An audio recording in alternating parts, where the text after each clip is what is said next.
है ये किस बारे में थी और क्या कहेंगे अमृत? देखिए, इलेक्शन कमीशन ऑफ इंडिया द्वारा कल दिल्ली में एक प्रेस कॉन्फ्रेंस की गई है और उसके माध्यम से बताया गया है कि मध्य प्रदेश के जो चुनाव हैं उनकी घोषणा हो गई है और उसके साथ साथ ही एक मॉडल कोड ऑफ कंडक्ट ज़िले में और पूरे स्टेट में लागू हो गया है।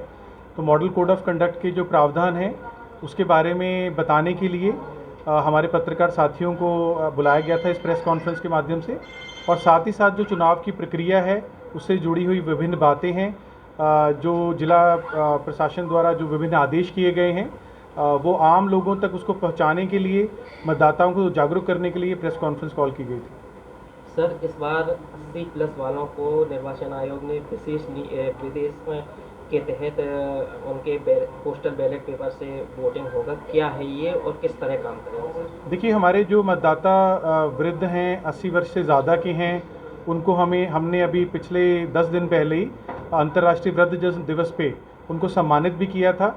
और निर्वाचन आयोग का विशेष प्रयास है कि कोई मतदाता जो है वो किसी भी कारण से छूटे ना, तो उनके लिए विशेष तौर पे ये प्रावधान किया गया है कि वो लोग अपने घर से भी उनको मतदान करने की सुविधा दी गई है।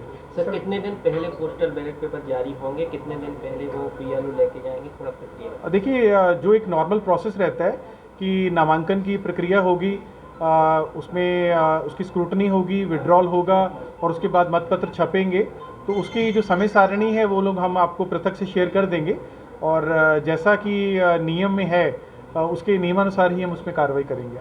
सर, अगर किसी का नाम छूट गया है और अगर जुड़वाना चाहता है तो क्या वो जुड़वा सकता है और कब तक जुड़वा सकता है? अभी भी जुड़वा सकता है और अभी समय है कि मैं आपके माध्यम से सभी मतदाताओं को ये अपील करना चाहता हूँ कि अगर आपका मतदाता सूची से नाम छूट गया है, हालांकि मैं आपको ये भी बताना चाहूँगा कि ड्राफ्ट पब्लिकेशन जो इलेक्टोरल रोल का हुआ 2 अगस्त को, और 2 अगस्त के बाद एक निरंतर अभियान चला।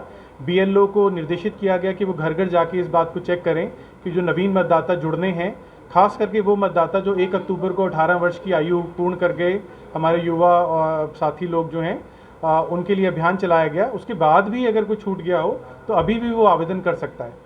सर, कांग्रेस नेत्री ने एक आरोप लगाए थे कि उनका नाम काट दिया गया है, जिला प्रशासन ने एक प्रेस नोट जारी किया है, सर क्या मामला है? देखिए, जो आप बता रहे हैं ये इशू मेरे संज्ञान में आपके मीडिया के साथियों के माध्यम से मेरे पास आया है और मुझे लिखित में भी दिया गया है।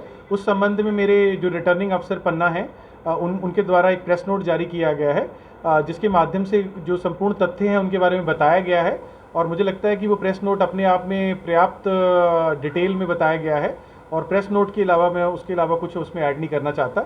मैं आपको ये बताना ज़रूर चाहता हूँ कि उनके द्वारा जो भी मतदाता सूची में नाम जोड़ने की प्रक्रिया है उसमें आवेदन भर दिया गया है और उनका नाम नियमानुसार जुड़ भी जाएगा। सर, आदर्श आचार संहिता लग चुकी है और इसी दौरान 9 दुर्गों का प्रोग्राम भी होगा, तो इस दौरान अगर बाई द वे कोई लाउड स्पीकर बजाएगा, कुछ करेगा, तो उसके लिए आचार संहिता का उल्लंघन होगा या पालन करना होगा? देखिए, जो नियम बनता है वो सभी के लिए बनता है, वो सभी परिस्थितियों के लिए बनता है। तो मैं लोगों से, हमारे यहाँ के पन्ना के जो नागरिक हैं, आम लोग हैं, उनसे आग्रह करना चाहता हूँ कि निर्वाचन के दौरान जो भी नियम बने हुए हैं, जो निर्देश हमने जारी किए हैं, उसमें वो सभी के लिए हैं। रात को 10 बजे से लेकर सुबह के 6 बजे के बीच में लाउड स्पीकर का उपयोग ना हो और वो नियम जो है वो त्यौहार के दौरान भी लागू होगा।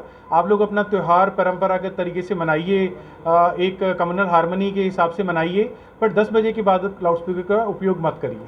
सर, एमपी यूपी से जुड़े हुए कितने पॉइंटों पर चेकिंग चल रही है और कैसे टीम काम करेगी इस पर? जो यूपी के साथ हमारा बॉर्डर लगा हुआ है उस पर 14 नाके जो हैं वो चिन्हित किए गए हैं। इसके बारे में चुनाव आयोग को सूचित भी किया गया है। उसमें से 4 अभी कार्यरत है, बाकी जैसे जैसे हम लोग चुनाव के क्लोज जाएंगे बाकियों को भी एक्टिवेट कर लिया जाएगा। Thank you very much.